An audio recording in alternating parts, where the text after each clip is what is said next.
बिहार की राजनीति और रणनीति को लेकर के जिस तरह से हम लोग बात करते हैं और उस खबर पे एक बार फिर से मुहर लगी है जो आपको भारत लाइव पिछले दिनों दिखाया था। क्या है वो खबर, वो बाबा बताएं क्योंकि बड़ी खबर है। बाबा बताएं कौन सी खबर है ये जो आप बताने जा रहे हैं हमारे तमाम दर्शकों को। विशाल, लगातार खबरों के माध्यम से हम बिहार की राजनीति के अलग अलग पहलुओं को बता रहे हैं।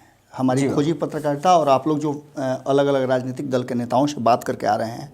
कल भी आपने बहुत सारी बातें की थी जो कि खबरों के माध्यम से हमने दिखाया था। उसमें बहुत सारे इनपुट्स है जिसे हम अगर निचोड़ करके देखते हैं तो बातें समझ में आ जाती हैं। चिराग पासवान पटना आ चुके हैं जी, मैंने पहले भी आपको बताया था और ये भारत लाइव के दर्शकों को भी पता है। अब स्थिति ये है कि नीतीश कुमार की एक और रणनीति बीजेपी को समझ में आ गई है और यही कारण है कि बीजेपी अब उसके लिए बहुत ज़्यादा एग्रेसिव हो गई है। आपको पता है कि कृषि बिल को लेकर के किस तरह से चल रहे हैं माहौल, लेकिन मामला ये नहीं है।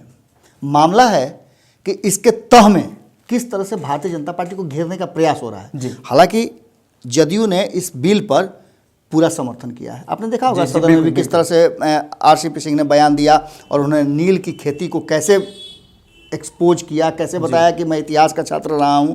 जबकि आपको बता दें कि नील की खेती अगर बेहतर ढंग से होती, अगर वो नील की खेती में जो कृषि कानून से जोड़कर उन्होंने देखा है, अगर वो ठीक ही होता तो क्या जरूरत है गांधी जी को आने का। बिल्कुल, ये क्या जरूरत है उस पर आंदोलन छेड़ने का, और क्या जरूरत था कि इस आंदोलन का इतना व्यापक हो जाना कि अंग्रेजों को देश छोड़ना पड़ा। बिल्कुल बिल्कुल। अब आप समझ सकते हैं कि बातें कहाँ हो रही है, कहीं पे निशाना और कहीं पे निगाहें वाली बात है जी। उपेंद्र कुशवाहा काफी लंबा ट्रेंड कर रहे हैं और दूसरी तरफ चिराग पासवान ट्रेंड कर रहे हैं जी। अब उपेंद्र कुशवाहा का ट्रेंड होना इस बात को दिखा रहा था कि कहीं ना कहीं उनका बीजेपी के खिलाफ जो जहर उगल रहे हैं या उसके खिलाफ जो रणनीति बना रहे हैं, ये इससे पहले बनाते थे किसके लिए सबको पता है, नीतीश कुमार के लिए। नीतीश कुमार को कहते थे कि केंद्र सरकार की योजनाएं नहीं लागू करते हैं, अलग तरह का उनका मिजाज है, वो बिहार में अपने ही नाम का गुणगान करना चाहते हैं जबकि कुछ नहीं। कई बार तो पैसा भी लौटा दिए हैं केंद्र। बिल्कुल, ये सब बातें हो रही हैं और इन सब बातों को लेकर के अब कृषि कानून को लेकर के इसके लिए चौपाल लगाने का और 10,000 चौपाल घूम घूम करके लगाने का 2 तारीख से शुरुआत किया है उपेंद्र कुशवाहा ने।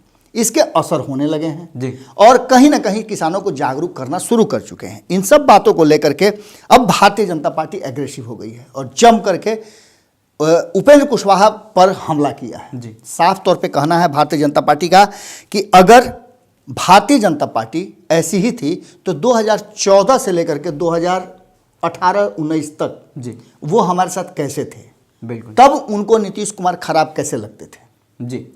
अगर किसी कानून खराब था और खराब ही कानून बनाते हैं तो उनको शुरू के दिनों में ही भारतीय जनता पार्टी से अलग हो जाना चाहिए था, एनडीए से अलग हो जाना चाहिए था। लेकिन सत्ता में वो हमारे साथ रहे, उन्हें पता था चुनावी रणनीति में उन्हें ऐसा लगा कि अब उनको ज़्यादा सीटें नहीं मिलेगी, बिल्कुल। तो ऐसी स्थिति में उन्होंने एनडीए छोड़ा था। इसके कोई ऐसे कारण नहीं थे। इन सब बातों को लेकर के जैसे ही ये बात उपेंद्र कुशवाहा ने शुरुआत की और चौपाल लगाना शुरू किए, भारतीय जनता पार्टी को खटक गया और वो समझ गई कि ये नीतीश कुमार की एक भीतरिया राजनीति है जिसमें वो अपने तो नहीं लेकिन अपने लोगों से करा रहे हैं। और दूसरा इंपॉर्टेंट चीज़ आपको बताया मैंने कि आपने बीच में देखा होगा कि कहीं ना कहीं चेचिस और चैनल दोनों बदल दिया है जीतन राम मांझी ने जो लगातार भारतीय जनता पार्टी पर अटैकिंग थे, अब वो आरजेडी पर अटैकिंग हो गए हैं जी। और दूसरा सबसे महत्वपूर्ण बात कि वो नीतीश कुमार का भी उस तरह से पक्ष नहीं ले रहे हैं। अब उस जगह पर उस रोल में कहीं ना कहीं उपेंद्र कुशवाहा को फिट करने का कोशिश किया जा रहा है।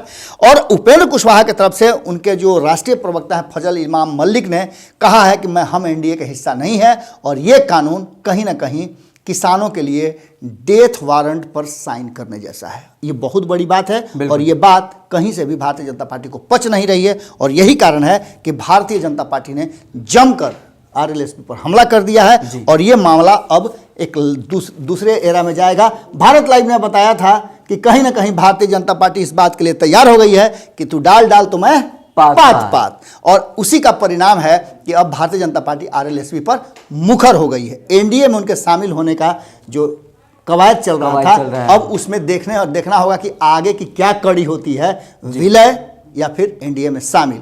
मामला उलझता नजर आ रहा है। तो आपने देखा कि बाबा एक बड़ी खबर के बारे में आपको बताए कि अभी रालोसपा और खासकर बीजेपी में क्या कुछ ज़बरदस्त टक्कर चल रहा है, क्योंकि लगातार जिस तरह से आप बिहार की राजनीति को देख रहे हैं, रालोसपा को शामिल कराने की बात चल रही है जदयू में। आगे आने वाले दिनों में देखना होता है क्या कुछ होता है, जदयू में शामिल करा सकते हैं कि नहीं।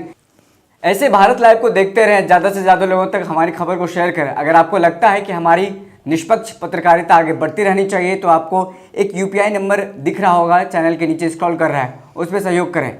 बहुत बहुत धन्यवाद। अगर ये वीडियो पसंद आई और वह बिहार के राजनीति और बिहारियत से सरोकार रखेनी तो सब्सक्राइब बटन दबा के चैनल के सब्सक्राइब कर ली।